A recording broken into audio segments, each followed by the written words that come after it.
Let's give Patrick Patterson a big round of applause.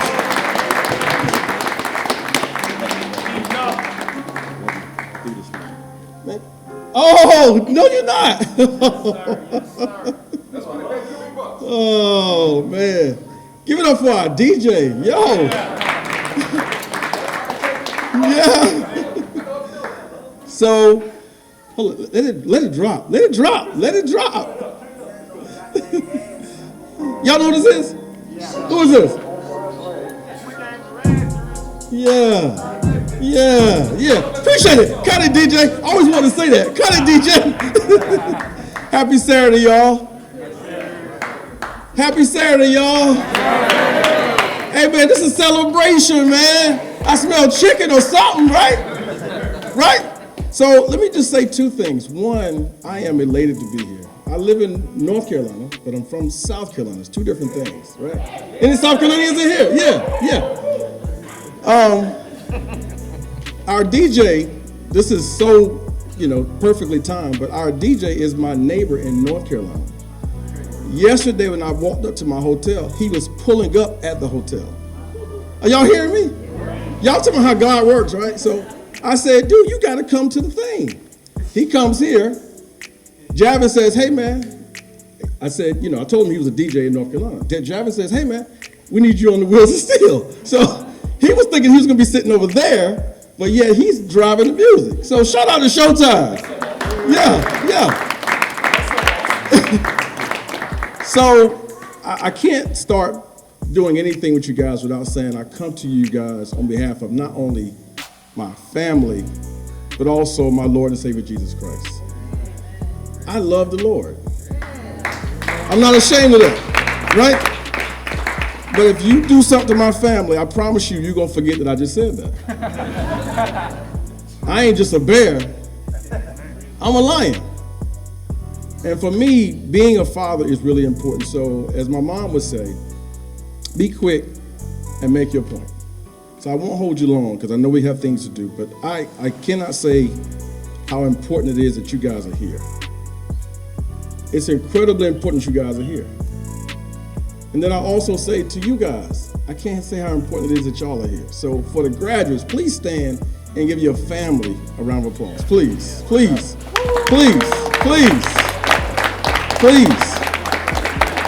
Do better than that. Come on, man.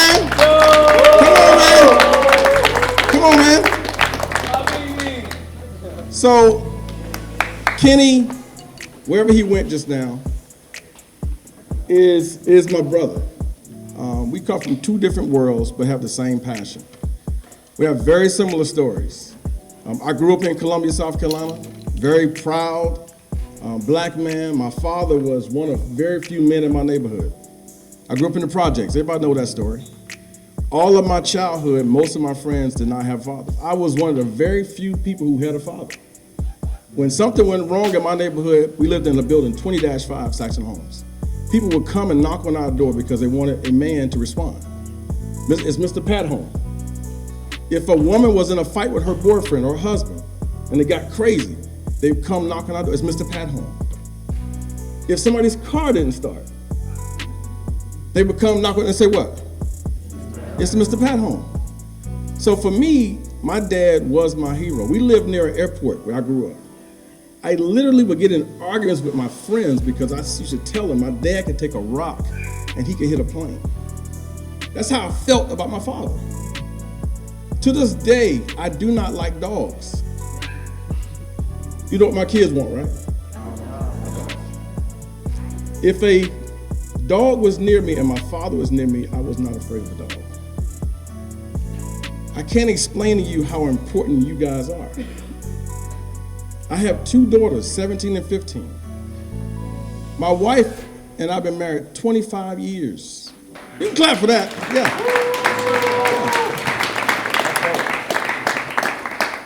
My wife is an angel because I married her before I was a man. Some of y'all can get that a little bit later. I married her before I was a man. She has spent more time than I can probably utter to you guys praying for not only her sanity, but my sanity. Kenny said it earlier. I am who I am because of the women in my life. My mother, for sure, and my wife. My wife has all of my life said to me, you can do it. I met her in high school. I was a 1.3 GPA student. Y'all didn't hear me? Yeah, he said I worked there, yeah. My wife, a year older than me, I was just janitor, I guess, you know. Nothing wrong with janitors. My wife was a year ahead of me.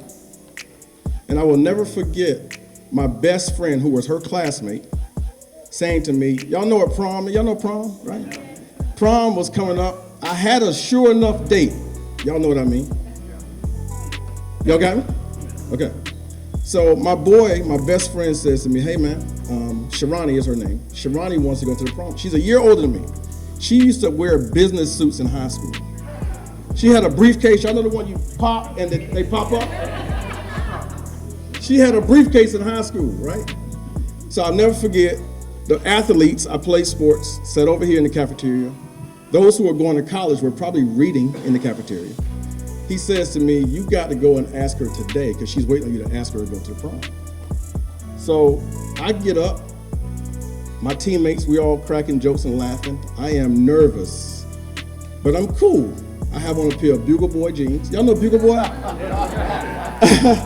I have on a pair of all white K-Swiss. Was I crispy or not? And a Panama Jack t-shirt. So some of y'all know what I'm talking about. As I'm walking across the cafeteria, she's sitting with her best friend. She is a woman in high school. She is a woman in high school. So the stuff I did in my neighborhood, I couldn't spit that to her, right? So I'm a little bit nervous. But I'm gonna share with you guys a line. Any guy who's ever dated or you're raising sons, you can use this line. It's free, all right? I'm about to give you game, okay? So I walk over to her, and it's her and her friend Cicely. They're best friends since first grade. I walk over to her and Cicely. I said, excuse me. Ramon is my best friend. I said, Ramon said you like me. That's the line. Are we good? Are we good? There's no music playing. It's audible. So she looks at me. She does a kind of once and over like. She said, no, sir. So I walk back. My tail is now tucked in between my legs. My boys are laughing because Ramon actually told a lie. It was a joke. Are y'all with me? So he knew what was about to happen. So as I walk back and they're cracking, they laughing to death, something about her rejecting me made me, oh really? So the next day, and the next day, I'm now scooting my lunch tray closer to their table. And she says to me, after me pursuing her, and I'm saying things that 16-year-old boys say at 16 years old. She's a woman. That track don't work in this dance floor, right? So she says to me, let me just say this to you, Patrick. She said, you're cute. And I know, ain't nothing changed, She says, you're cute. You good in basketball, football. She said, but you are not just a ball player. She's 17, I'm 16. She said, you are not just a ball player. And if you're serious about dating me or going to the prom with me, she says, you're gonna need to carry books. You're gonna need to go to college. So I had never heard anybody at that age say to me, you can be better. She graduated high school, we went to the prom. I won't even tell you the prom story, except the way I had envisioned the prom night ending, it did not end that way. I went we had a place called Revco. Y'all know Revco? It's a drugstore. On the way to the prom, by the way, my boy drove us because I didn't have what? A license. We dropped by the drugstore. I stop at the pharmacy section where guys go, and I buy a box. Kids are in here. I buy a box, and I get back in the car, and I pull out. It's like, we used to have pictures on the roller. I pull out this thing. I say, yo, are y'all following this? And she says to me, did y'all hear what she said to me at the table? What did she say? She said, what? No, sir. So I pull out hey, what it gonna be? Are you hearing this? She says, no, sir. So here's why I tell this story. That was in 1991. We were married 25 years. I barely finished high school, but because this woman would say to me on a regular basis, you are more than a ball player. You have a gift. You're special. It's how, not financially, emotionally, mentally, I started changing the music in my head. The song I used to play in my head was this: I can't do this. The song that folks would sing to me was, you're gonna be just like your, yeah. And my dad, to me, I told you, he was a hero to me. But people used to say to my dad, or to me and my siblings, because my dad was incarcerated. My dad didn't finish 8th grade. My dad didn't speak eloquently. My dad had 2 cuts on his face. He had one that went this way and one that went this way. And as children, my brothers and I would always wonder, how did he get them cuts? And as I got older, my father said, listen, I was incarcerated. Somebody was trying to take me, fill in the blanks, and I had to fight for my life. My father was left-handed. I'm right-handed. I wanted to be left-handed as a child. Just because of my father. But I will say this about my wife and why she said no, sir, and why she had standards, because she had her father. Her father used to tell her, as the only daughter, no boy will come in here. I won't even finish it. You know what I'm saying? So when I met him, he's 6'4", 270. Look at me. That's an L. It's an automatic L. Defeat. Game over. Her brothers and I played sports together. I would go and watch football with them, and I would slowly try my best to make my way down their hall. I didn't know they had a bathroom back there. Because I never went back, because I didn't know whether he was back there or not. But my testimony is this. My father, although he had flaws, was a great man.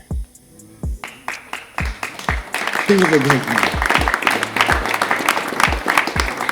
My father was the greatest teacher to me, even in his sickness. My parents separated when I was 15 years old. As a high school sophomore, I remember my dad being home all of my childhood, and my parents separated. My dad, for the next 20 years, was on every substance you can think of. Imagine being a junior in high school. I was decent. Imagine there's a commotion upstairs, and the police are coming in to escort somebody out of the game. I'm playing, and it's my father. Imagine a basketball game. Football game, you probably can't see it all. Imagine a basketball game. You're playing as a timeout, and then there's the police taking somebody out, and it's the police taking my father out. I'm 16. Imagine walking to football practice and your friends see this drunk man in the cut. Y'all know what the cut is, right? Everybody's cracking jokes about the drunk man in the cut. It is, I know from a distance who it is. It's my father. Everybody's laughing, and I'm laughing on the outside, but guess what? On the inside, I'm what? I'm having all kinds of emotions. I cannot explain to you how good God is, because at the time that my parents separated is when I was talking to Sharani, my wife. So I never fell. I actually went up. End of the story about my father. For 20 years as a student in college, because I got into college because of now my wife, my then girlfriend. As an intern, I went to school in the same neighborhood where I grew up because my mother needed me. I would see my father at my intern. When I was in college, my college was a mile from where I grew up. My father would stumble to the dorm. Where's that boy? The RA, the basically housing director. Who said dorm what? Dorm director, yeah.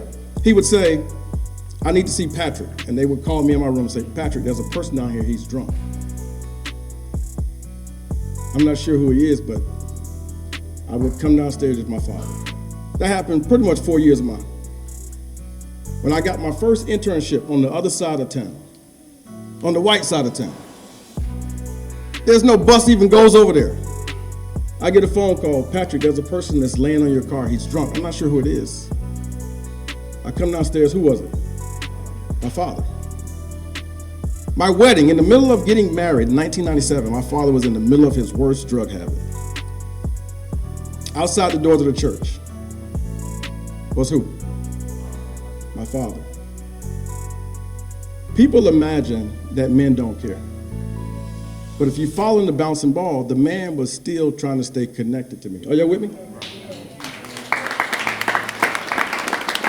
Now, as a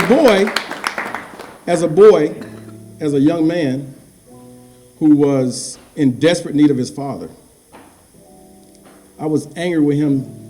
There's no meter that can connect to how angry I was. So when I would see him in the streets, I would be so frustrated. I'd want to literally fight this man. But because I was raised by a great mother, when I started making money, internships, jobs, my mother, I would say, Mom, he always asking for money. My mother said to me, this is a blessing of blessing. My mother said to me, when your dad asks you for money, what'd she say? Give it to him. I said, Mom, my mom said, Because when you needed them sneakers in 9th grade, you know how you got them shoes? Your daddy. When you was dying because you didn't want to sing on the church choir, because we sung how many Sundays? Every Sunday. When you didn't want to sing on the choir, your dad was the one that said, boy, you got a great voice. And for some reason, you went up there on the choir. My father was a great man. He was trying to stay connected to me. At the end of our 20 years cycle, my dad would be sober for periods, he'd be high for periods, sober for periods. I'm 48. At about age 38, my father came to me, he said, son, we need to have a conversation. Now I'm married, I've got kids. He says, listen, I'm sorry.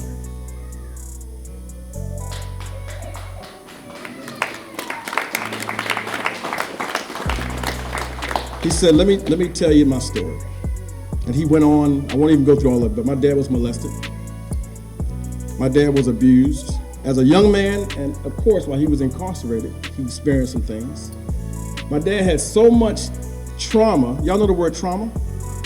Some people use the S word to describe trauma. Y'all know the S word, right? He had so much trauma that his only release, are y'all with me? Just to numb the pain. None of this had I heard. None of it had I heard. So here's what I learned that moment. Every father has a story.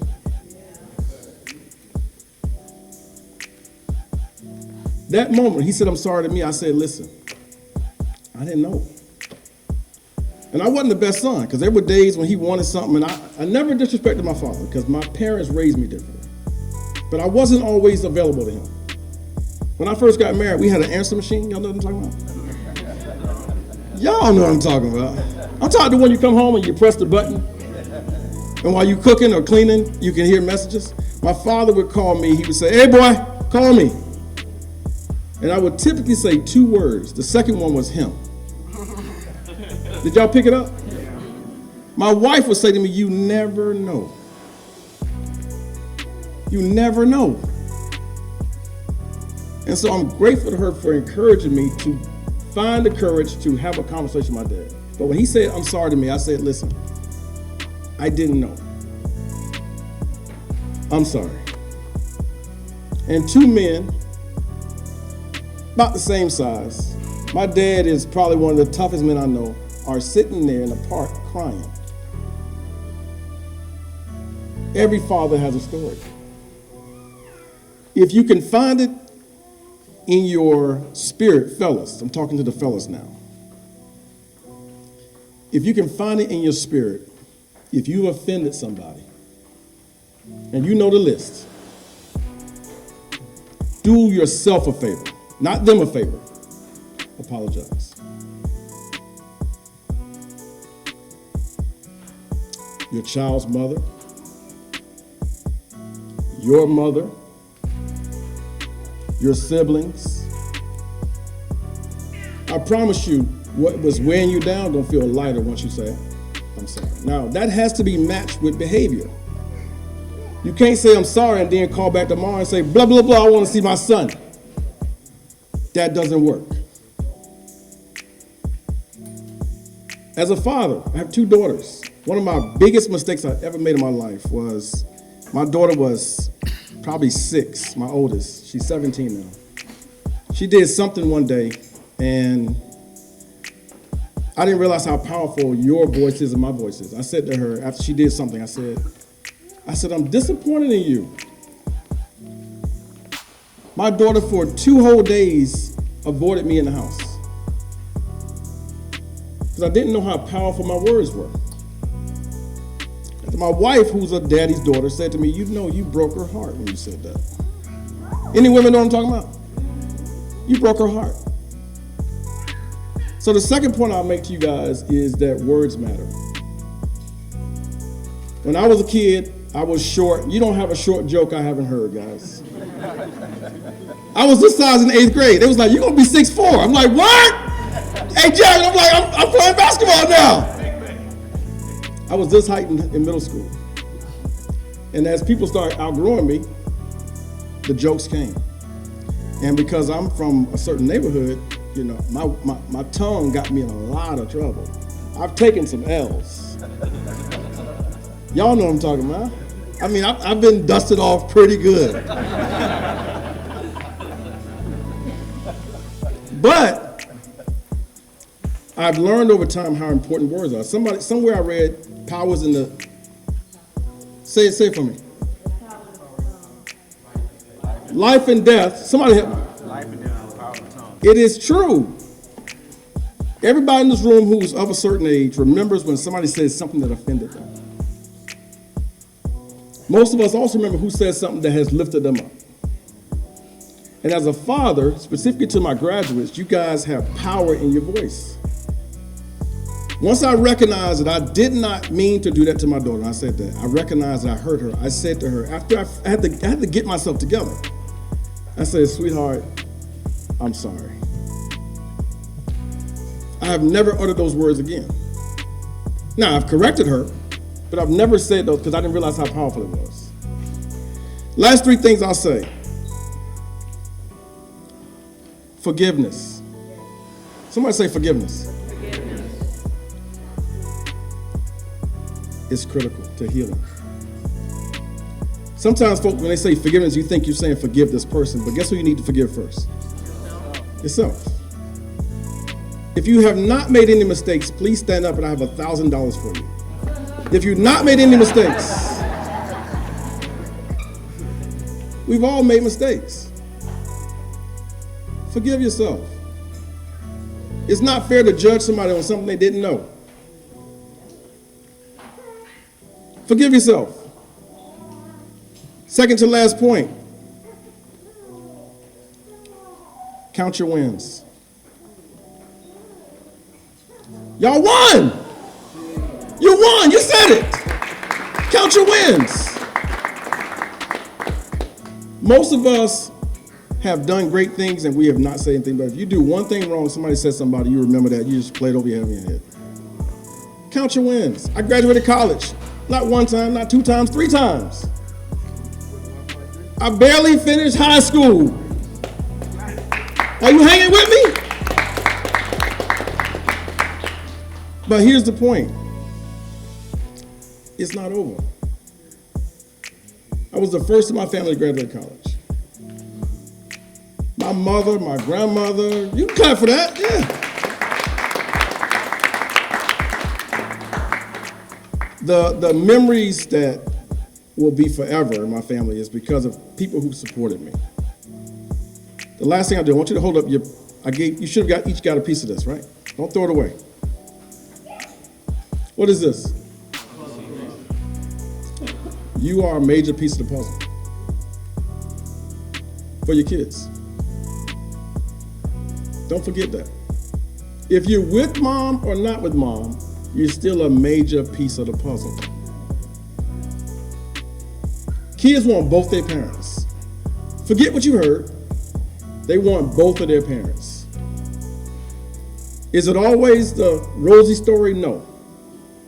But your job and my job is to find a way. I've had some amazing opportunities. I tell my wife all the time, if I lose my job, I will be at work tomorrow. I'm gonna find something to do. One of my roles is to provide, but it's not the only thing I do. I fold towels. Did y'all know it's the right way to fold towels? I didn't realize that. But you're a major piece of the puzzle. Please remember that. End of the story with my father now, and then I'm gonna give it back to Javin. 2015, I was living in Delaware.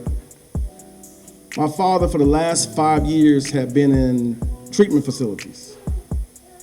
And slowly but surely, he was starting to slow down from street activity. So his sober periods were longer and longer.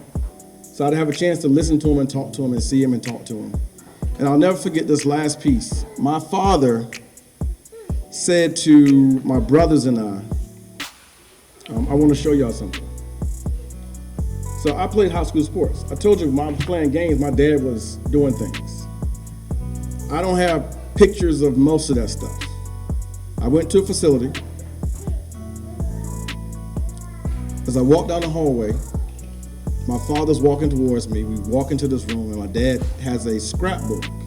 Now you don't need a scrapbook because you got phones. He has a scrapbook of every time I was mentioned in the paper. Every time I got an award, any all-star teams, my father had all this stuff. Most of us believe that because he's not there, he doesn't care. It's not the case. 2015, my dad is now in hospice. Y'all know hospice? I assumed that hospice was he's gonna get better. Hospice is the last stop on the train. I'm in Delaware. Kenny's heard this before. My younger brother calls me. He says, hey man, if you can, dad hasn't eaten or drank in the last 3 days. They're thinking that dad is about to die. So my whole family's in South Carolina, I'm in Delaware. Can you come home? I said, sure. When you need me? He said, as soon as you can. I traveled 10 hours from Delaware to South Carolina. I walk into this facility. My dad is typically 190. At this point, he's about 90 pounds. Skeleton. So I walk into the room. My mother is in there. She's the oldest of 16. Y'all know them families. My mother, she would have been Big Papa. My grandfather would have been Big Papa. Right? My mother does this to the whole room because my dad and I had a special relationship. She says, everybody out. My nickname is Cootie, don't repeat that, right? She said, everybody out, let Cootie in. So I walk into this room, I see my father, the man that, he's 90 some odd pounds. I do, whoa. I didn't even recognize my father. For 3 days, my dad's eyes have been closed. He hasn't eaten, nor has he spoken. So I walk in, and as he's laying in the bed, I extend my hand to grab his hand. And my father, as he feels my hand grab his hand, he opens his eyes. Y'all ever heard these kind of stories? So I'm holding my father's hand. My father, eyes open. He's not speaking. But I say to him, do you know who this is? He doesn't speak, but he kind of gives me this look like, of course.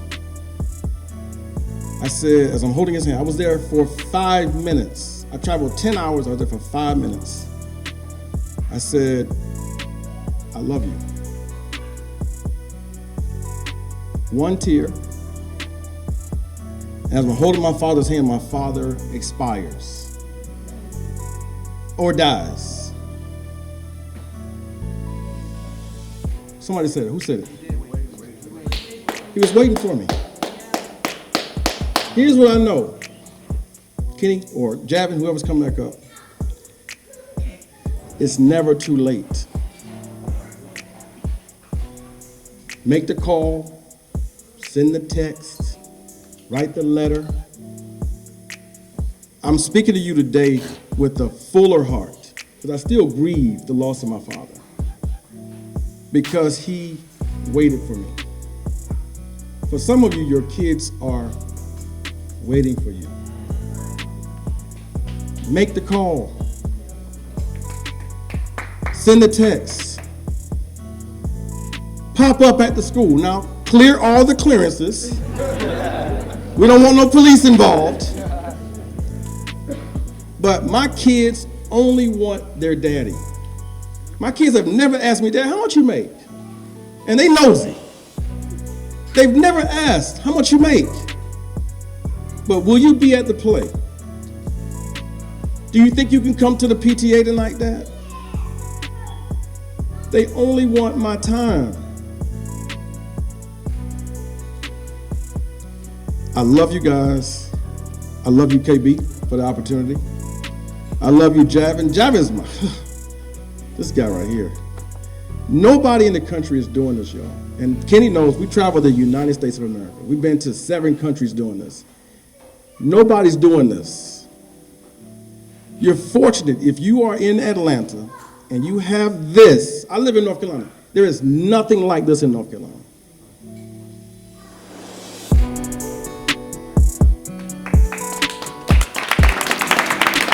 Thank you, guys. I love you guys. Thank you, brother. One more time for Patrick Patterson, y'all. Give it up for him.